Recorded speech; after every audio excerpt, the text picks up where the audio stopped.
Manga about being stepped on. Alright guys, hear me out. Slavery is bad. But I'm constantly on a journey to find the next great anime. Bad.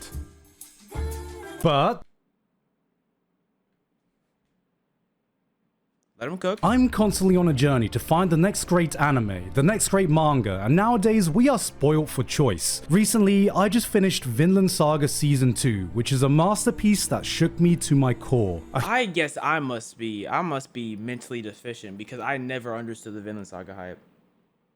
I went into watching Season 1 expecting the best thing ever, and to be honest, thoroughly disappointed. Hey, I'm live on Twitch every single Wednesday, Friday, and Sunday. Link is in the description. I better see you there. Human story, so powerful, it can not only give you a great experience, it can change your outlook on life. It's shows like these that reminds me why I love the medium so much. But on this never-ending journey, some days My hero next. I wake up and I remember, wait a minute, I'm a...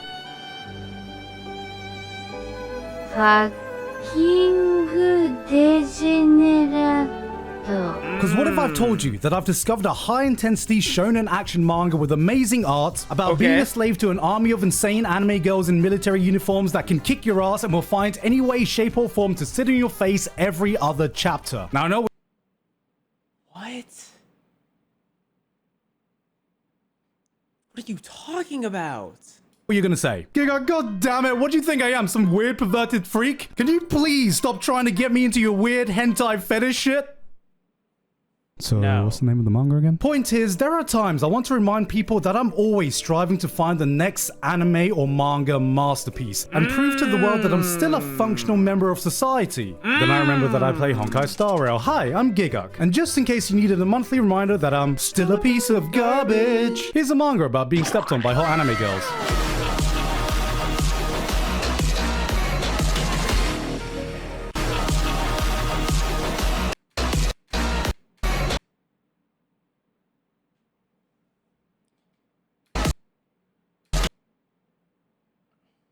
And then it makes you think, is slavery all that bad? Before we get stepped on by degeneracy, why don't we step on over to today's sponsor, PUBG Mobile. PUBG Mobile is an extremely popular free situation mode. It's iconic that has teamed up with a mobile Frieza! From the save and collect new skills and items Dragon Balls to receive powerful in-game buffs. Okay, hold up. Wait, what's going on here? I'm actually kind of curious. What's happening? Dragon Ball Super. Not only does this mark the first time Dragon Ball Super has teamed up with a mobile-only game, but their collaboration has led to a variety of amazing game perks that you don't want to miss. There's a new Dragon Ball Super themed game mode that allows you to discover new areas built to replicate famous locations from the series, like Dragon Ball Village, Tenkaichi Budokai, Kame House, and Karen Tower. You can even collect all 7 Dragon Balls to receive powerful in-game buffs. Not forgetting, you can also gain access to new skills and items like the Kamehameha, powerful key move. Yo, a Dragon Ball Battle Royale would be hilarious. But I think it would be so hectic, though. A Dragon Ball Battle Royale would be extremely hectic, but I think it would be hilarious. I don't know. I think it might be, I don't know if it's executable, because all the moves are so big and flashy.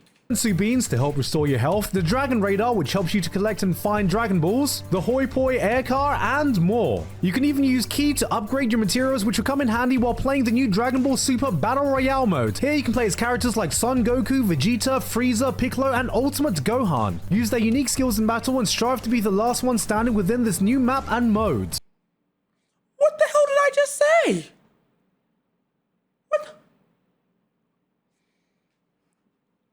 Guys, you do not want to miss this 2.7 update, especially if you're a Dragon Ball Super fan or just a fan of great games. Fortnite ripoff, to be honest.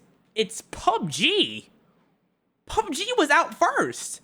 What do you mean ripoff? PUBG, what? In general. So, just click the link in the description to download and start playing PUBG Mobile for free today. Thank you very much to PUBG Mobile for sponsoring me today, and back to the video. Alright, before you start raising your eyebrows at me, I just want to say, I did not go out looking for a manga like this. This manga just happened to find me, Your Honor. See, I was just innocently browsing my local manga store when a manga cover caught my eye of a military-clad, smug anime girl looking down at me, emanating the purest step-on-me energy man could ask for with a single massive word plastered behind her. Slave. And my brain went, huh. I think I would pick it up too. I'll pick it up too. Say Here No Slave, or Chain Soldier, asks a simple philosophical question to all the guys in the world. Would you sell your dignity to be stepped on by a group of hot anime girls? Yes. But people actually like getting stepped on. I never understood it. Like, and not just stepped on with like feet on back, because I get some people have weird feet fetishes. You're forever weird to me, but some people, like, they don't care if they have a shoe on. I don't know, the thought of someone putting their shoe on my back, it pisses me off. What the fuck, eh? In the manga's fictional apocalyptic year of 2020, a dangerous dimension called Mato emerges all over Japan, bringing with them monsters that terrorize the world and cause various disasters. Fortunately, with these monsters have come a new tool humanity can use to combat them. Slaves? Peaches, a mysterious resource that can give humans supernatural powers they can wield, but granting these abilities to women. Are you sure that's not just a devil fruit? And only women, causing the male-female power balance to be completely flipped on its head. Men are now at the lower end of the social hierarchy, and Andrew Tate has become Andrew Cake. Enter Yuki Wakura, male, who's one day just minding his own business when he suddenly finds himself in a life or death situation in the Mato realm, facing off against an army of monsters. Thankfully, humanity has created a specialized combat squad of superpowered peach girls called the Anti-Demon Corps, and the commander of the 7th unit sweeps in just in time to save the day. This is Kyoka Uzan, who has the ability to make slaves, which I know sounds pretty... What? But we all can make slaves. If we truly believe it in our hearts of heart, we can all make a slave. So if we just put our power together and as one, go out... Bad, but... So anyway, she offers him the opportunity to submit to her, which allows him to activate his ultimate ability, slavery.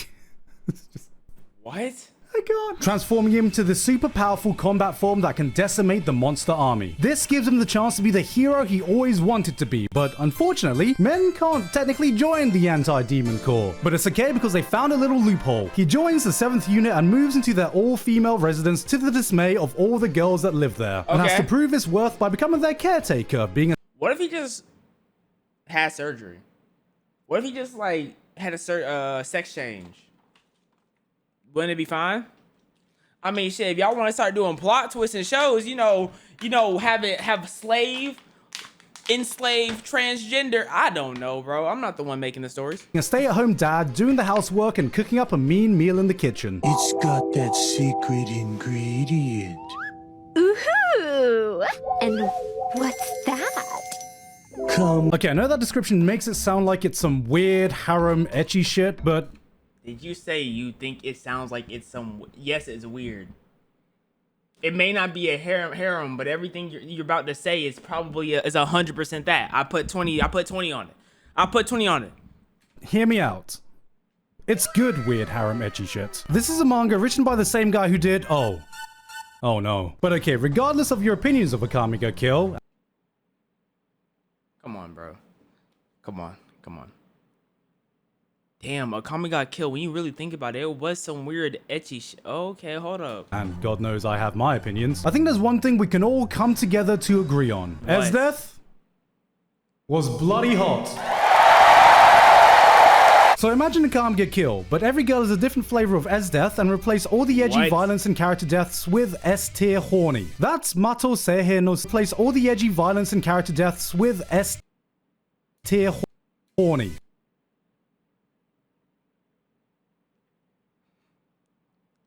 I need to go to my nearest Barnes and Nobles and see if it's that. That's Mato Seihe no Slave. It's been a long time since I've enjoyed an ecchi series this much, and yes, there is more that goes into a good ecchi series than just slapping some sexy anime girls in your face and calling it a day. Just because you appreciate anime titties doesn't mean you can't do it with a little bit of class. I may be a degenerate, yes, class. But I'm a degenerate with standards. I'm not one to... E-particle E cheered. X200. Waka, I watch your videos every day and it's so entertaining. If you watch my video every day, I'm concerned about your IQ and your mental health. You really need to either seek a therapist or talk to your parents.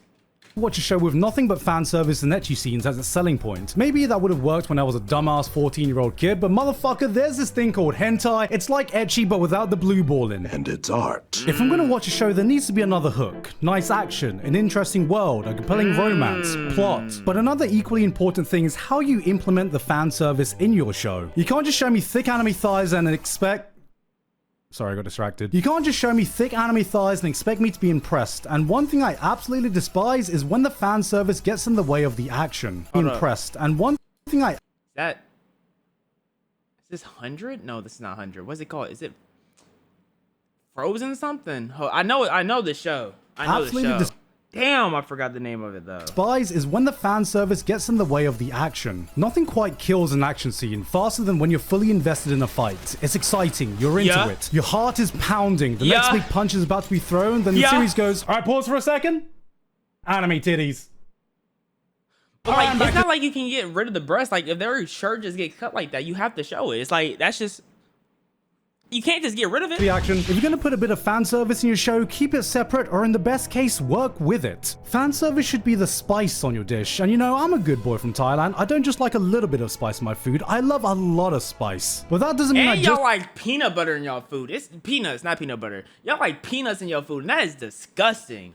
Want to eat a plate full of Carolina Reapers, nor would I appreciate you squirting a bottle of chili sauce on my dish when that dish is a nice cool vanilla ice cream. But luckily, Mato Seihei no Slave knows exactly how and when to spice up his dish. He said this story knows how to portray slaves in a way that I can get horny.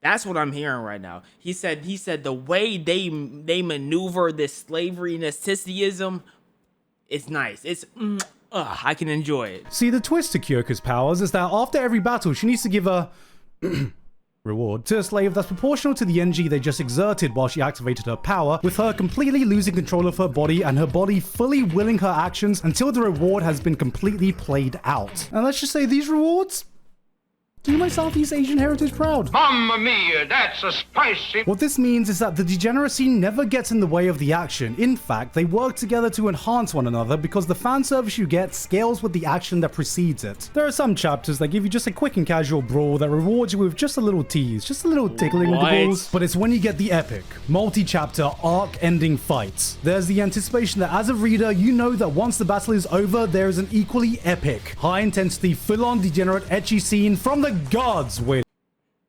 Yo, bro, you tweaking. That's the easiest way to explain what you are putting together verbally, nigga. You are tweaked. For you. Ladies and gentlemen, I present to you Pavlovian degeneracy. I'm of the firm belief that if you're gonna go down the degenerate route, just fully commit. You think I, a seasoned anime viewer, am impressed watching the millionth dense protagonist accidentally walk into the girls' changing room? Oh no, baka hentai! No! And thankfully, this series pulls no punches in either its action or its culture. According to the lore, each reward Yuki is given is based on his subconscious desires. And thankfully for the readers, our boy must be the average Genshin Impact player because he ain't just bricked up, he's the entire fucking wall. What does that mean? What do Genshin Impact players like? In fact, I don't think I want to know what they like.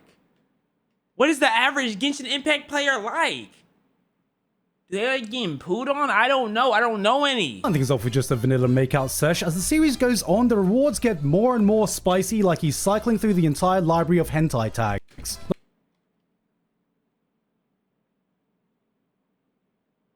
He didn't even lick the foot. He licked the boot. I asked, what do Genshin players even like? This nigga said children. Not a fan of the main girl? No worries. The series introduces a literal army of dummy mummies, semen demons, waifus with weaponized thickness. And here, come here. Let me give you a little bit of a spoiler. Kyoko can lend her powers out to other girls. You know what that means. I have come. But this goes into the one thing Mato Seihei does that separates it from every other generic ecchi series. What? It has plot. I'm not gonna lie and say that fan service isn't one of the main selling points here, but that doesn't mean there's not more going for it as well. For one, the action is actually pretty kick-ass. It goes beyond, I'm gonna defeat you with the power of friendship and titties. Each girl's unique ability brings more dimension to the action with the power of friendship and titties. What type of quirk is this? Gave this woman an afro. This looks ridiculous. Girl's unique ability brings more dimension to the action than just I'm gonna punch you. I'm gonna punch you really hard. All the fights have their own thoughts and tactics put into them. Glock. She got the Glock quirk. Hold up. No, Glock. Wait, no, never mind. No, because she really got it, though, because she probably sucked the tip after this is done. Based on the powers that are present on the playing field. There's a girl who literally just has Zodwaldo that she activates by doing a fucking JoJo pose. Another girl has an ability called Python where she has to pre-program her body movements like a goddamn software engineer. There's That's a kind of MILF. cool. No, that's actually really cool. And a similar level of thought has been put into the characters and the general world around them. With a concept like this, it would have been easy just to slap a bunch of cardboard cutout waifus everywhere and throw in some nonsensical, wacky plots whose only job is to get from one ecchi scene to the next. But each girl has their own backstory and motivation that drives the plot forward. And we actually see development with some of them more than just the amount of ways they can sit on the protagonist's face. So you get the backstory to see why they like penis so much. Oh. Learn more about the social structure and dynamics of the monsters and the anti-demon core that fight them. Interfamily.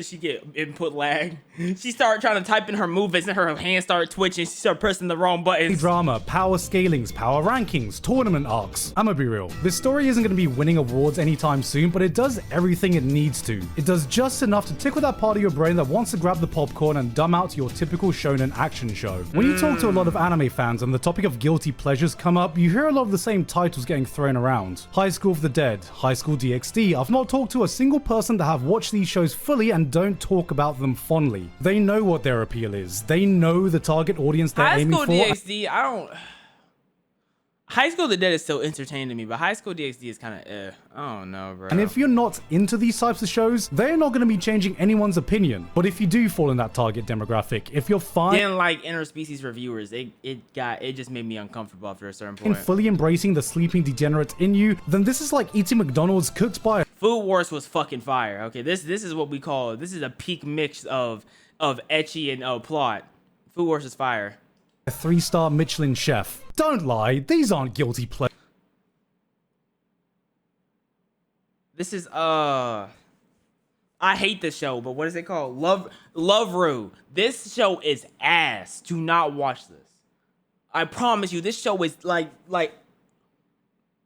y'all know how I shit on JoJo's and Demon Slayer, right? That's because y'all know of that though. This is not as popular. This show is garbage. It's worse than both of those combined. Pleasures. These are pleasures you feel no guilt enjoying. They not only fully commit to giving you the peak gourmet fan service you've been craving, but respect you enough to know that you still need more reasons to keep watching once you hit post-nut clarity. You've come. That is Mato Seihe no Slave. It knows what it is, and it devotes itself to being damn near the best product it can be for what it's trying to achieve. So if you want a manga that's the best slave story you could ever see. This knows how to write slaves right. does one thing and one thing really well, and that one thing is being stepped on by powerful, sexy, military-clad anime girls with the added bonus of a decent enough plot, characters, and actually pretty damn good action, then Mato Seihe no Slave is the manga for you. In conclusion, It should have been me, not him! But all I've heard was this whole entire time, to sum up everything he said, all he said was W slavery.